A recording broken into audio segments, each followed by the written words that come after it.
Week 10 of the semester. And as you guys have been working on the analysis evaluation assignment, what you've started to do is think through ways that different people are approaching the same topic that you're approaching.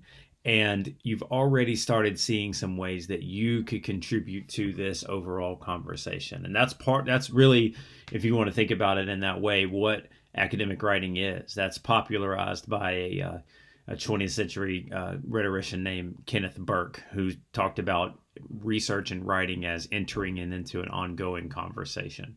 So that's what you're going to be doing for this next assignment in this class, for the next big assignment in this class, is you are going from the evaluation that you've been doing to an actual argument. And this is the progression that we've gone on this semester. As you can see, we started with the issue itself, which is the discussion of what's important to you and why it's important not just to you, but also to the world at large. Then we move to a discussion of analysis and evaluation. We collapse those two together because it's really difficult to separate them, because once you start to see and understand the way the rhetoric works, you start to see plays that people are doing well in a rhetorical situation and where they're not. And so now we're going to take all that we've done and we're going to work on argument. Now, I know I've said this before in this class, and you've probably heard it before, but argument is not just the idea of we're going to come up with different ways and disagree with each other and see who wins. Argument is,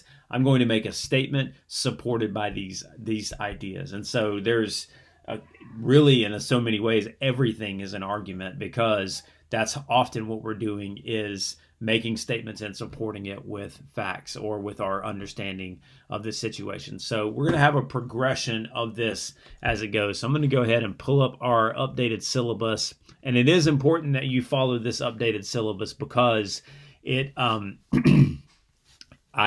moved some dates around. I felt like we were going just a little too fast through these next couple of weeks, so I slowed them down a bit. And I'm going to scroll down here so that you can see the schedule alongside me. So if you start here is week 10, and I've got your discussion 6 coming up, which will be due by this Sunday coming up.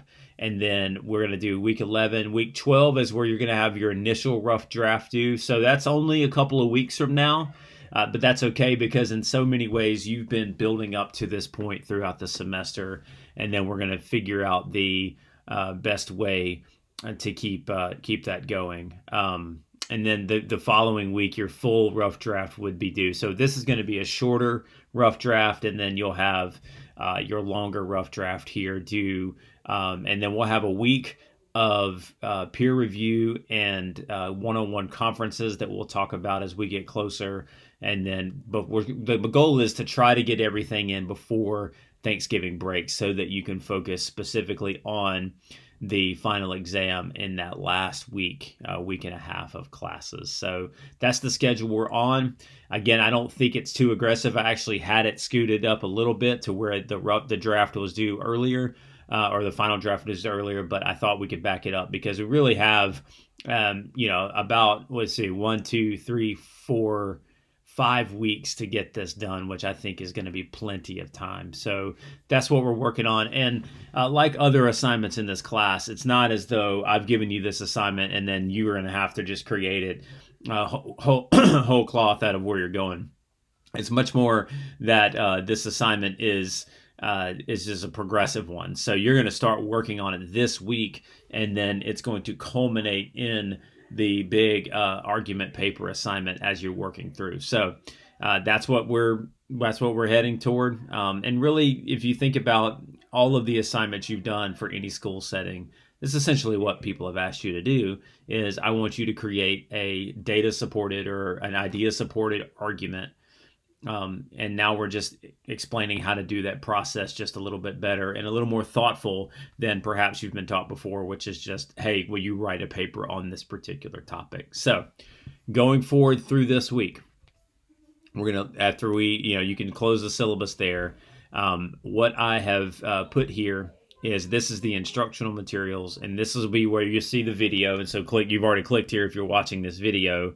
And then you've got the argument assignment, which is a nice just summary of the argument assignment and its purposes in our overall English sequence. Then I want you to read this article that talks about exigency, and I'm going to actually download this because I want to show you a couple of things in it. So, exigency is the reason the reason for writing, the reason for writing, and you want to communicate that exigency to your readers. So you want them to have a reason to keep reading your work, and so. And this is the key point. I've highlighted things throughout the article that I want you to read, but this one in particular isn't particularly important. Inexperienced writers often assume that readers will have as much interest in a text's subject matter as they do, or they believe that the relevance of the text to the reader will be self-evident. But readers can be impatient and must be convinced to read an argument before they can be persuaded to accept its thesis. It is the writer's job to clarify text's relevance. And that's what you're going to be doing in this assignment is coming up, is to discuss why your particular topic, your problem that you're trying to solve has exigency for all of the people that are going to be reading your assignment. So if I pull up this next part, so after you've read that, after you've watched the two articles, you click on learning activities here. And you have the argument assignment sheet, which is what your big paper is heading towards. And I want to point to a couple of things here. So you've been working towards this assignment throughout the semester. For the first assignment, you established an important topic and your personal connection to it. And then the second assignment, you did evaluation and analysis. And now we are moving forward for you to create an argument using the tools of rhetoric that we've already discussed. And this explains all of those key details that you need to include, including the final draft or the calendar of dates here. As a part of this overall assignment, you will be interacting with at least one source. Now, in most cases, it's probably the source that you just used in your analysis and argument or evaluation assignment. In fact, I would recommend that because you're already well ahead of the game in that way, because you know where that assignment works and where it doesn't work and how you can use that one to springboard your own argument. So once you have that, and we're going to talk about what all that looks like in terms of, here we go, sorry about that. We're going to talk about what all that looks like in terms of interacting with a particular source. So that's that key thing here that I want you to notice, is that you will have a source. And if you've done the evaluation analysis assignment, you already have the source that you're going to be using to craft your particular argument. So once you go from there, you'll see this week's assignment, which is the problem and the proposed solution.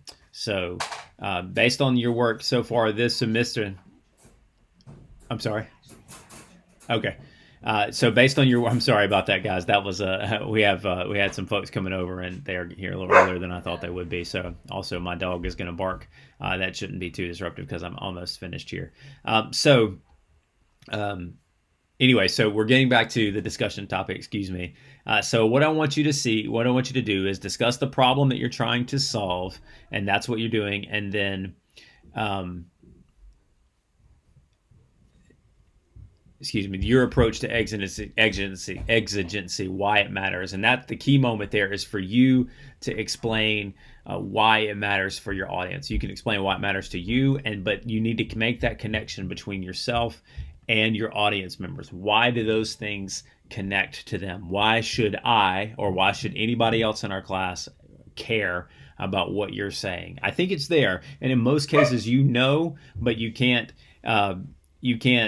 say it out loud necessarily. So that's all right. But we want to just put that into paper. And this is a discussion board post, not a full out assignment. So this is the chance to explore your different ideas. So as we go back to this assignment, once you've posted, I want you to click on another student's post and provide feedback about the idea based on these questions. Does the problem seem specific enough to provide a solution? Does the proposed solution seem feasible to you? So if you think about the three parts of this assignment, is that you list the problem your approach to why it matters, and the solution that it includes. So 3 parts there, and then you're going to be evaluating that for each other's work. So again, apologies for the dog barking, but I think I have everything there that you need. But if you have any questions this week or at any point, feel free to reach out and let me know. I'll be happy to answer anything for you. Remember that these writing assignments are a series of steps and a series of small steps in the right direction. This is just the first step of taking what you've already done in this stuff right here and taking it forward to argument. So let me know if you have any questions or concerns. Talk to you soon.